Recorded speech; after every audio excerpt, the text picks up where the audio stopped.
நம்ம இப்போ பார்க்க போகிறது யாரை பற்றி அப்படின்னா கேசவ் சந்திரசனை பற்றி படிக்க போகிறோம்.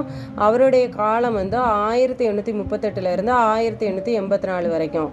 இப்போ இந்த கேசவ் சந்திரசன் தான் இந்த பிரம்ம சமாஜம் கொஞ்சம் பிளவுபடுறதுக்கு அதுக்குள்ளே கொஞ்சம் முக்கியமானதில் அவரும் ஒருத்தர். ஏன் அப்படின்னா தேவேந்திரநாத் தாகூர் வந்து ஒரு மிதவாதினா என்னது, கொஞ்சம் ஸ்டெப் பை ஸ்டெப்பாக அமைதியாக ஒரு கொள்கையை ஃபாலோ பண்ணோம் அப்படின்னா ஒரு கொள்கை உள்ளே வருது, ஒரு கருத்து நம்ம சொல்கிறோம் அப்படின்னா அந்த கருத்தை நம்ம இம்ப்ளிமெண்ட் பண்ணோம் அப்படின்னா அது வந்து கொஞ்சம் ஸ்டெப் பை ஸ்டெப்பாக இருக்கணும் அப்படின்னு நினைக்கிறவர் தான் தேவேந்திரநாத் தாகூர்.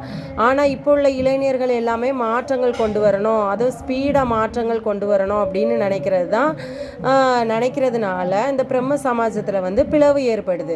அந்த பிளவு ஏற்படுறதுக்கு ரொம்ப முக்கியமாக இருக்கிறது யார் அப்படின்னா கேசவ் சந்திரசன். இவர் வந்து இந்த பிரம்ம சமாஜத்தில் 1857 இணைகிறாரு.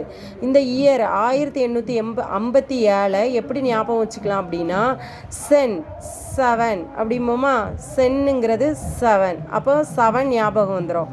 இந்த சந்திரன்னு மொட்டையாக இருக்குல்ல, இதை சந்திரன் வச்சுக்கிட்டோம் அப்படின்னா 1 2 3 4 5, அப்போ 5 லெட்டர்ஸ். அப்போ 1857 தான் இந்த சந்திரசன் பிரம்ம சமாஜ சபைக்குள்ளே இணைகிறாரு. இவர் வந்து கிறிஸ்துவ மதத்தை வந்து ரொம்ப அட்ராக்ட் ஆகுறதுனால, கிறிஸ்துவ மதத்தில் ரொம்ப அட்ராக்ட் ஆகுறதுனால இவர் வந்து கிறிஸ்துவ கருத்தை தான் ரொம்ப நம்புகிறாரு. அப்படி நம்பப்போ 1866 தான் பிளவு ஏற்படுது. என்ன பிளவு? இந்த பிரம்ம சமாஜம் பிளவு ஏற்படுது.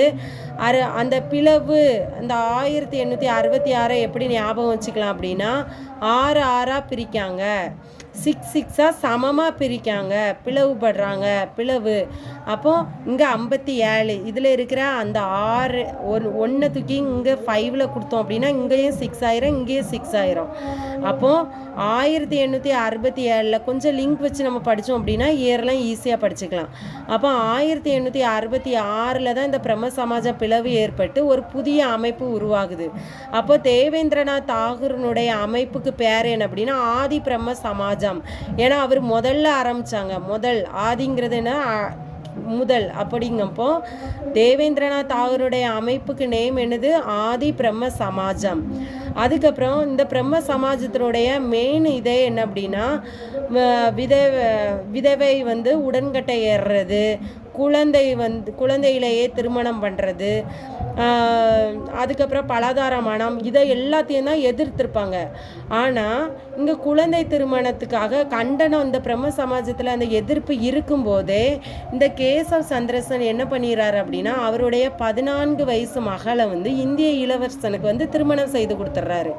அப்படி இந்திய இளவரசனுக்கு திருமணம் செய்து கொடுக்கறதுனால அதை எதிர்த்து அந்த பிரம்ம சமாஜத்திலிருந்து விலகுறாங்க. அதை எதிர்த்து விலகி சாதாரண சமாஜ் அப்படிங்கிற ஒரு அமைப்பை வந்து உருவாகுது புதுசாக. என்ன அப்படின்னா சாதாரண சமாஜ்.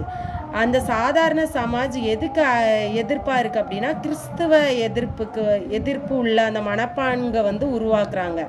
ஏன் அப்படின்னா நம்ம கேசவ் சந்திரசன் வந்து கிறிஸ்துவ மதத்தால் அட்ராக்ட் ஆனவர்ல, அப்போ அவரோட மகளை கல்யாணம் முடித்ததுனால தான், திருமணம் செய்து வச்சதுனால தான், அதற்காக விலகி தான் என்ன சமாஜ் வருது, சாதாரண சமாஜ் அப்படிங்கிற ஒரு சமாஜ் வருது. அப்போ அந்த சாதாரண சமாஜோடைய மனப்பாங்கே என்னதான் இருக்கும், கிறிஸ்துவ எதிர்ப்பு மனப்பாங்காக தான் இருக்கும். தேங்க்யூ.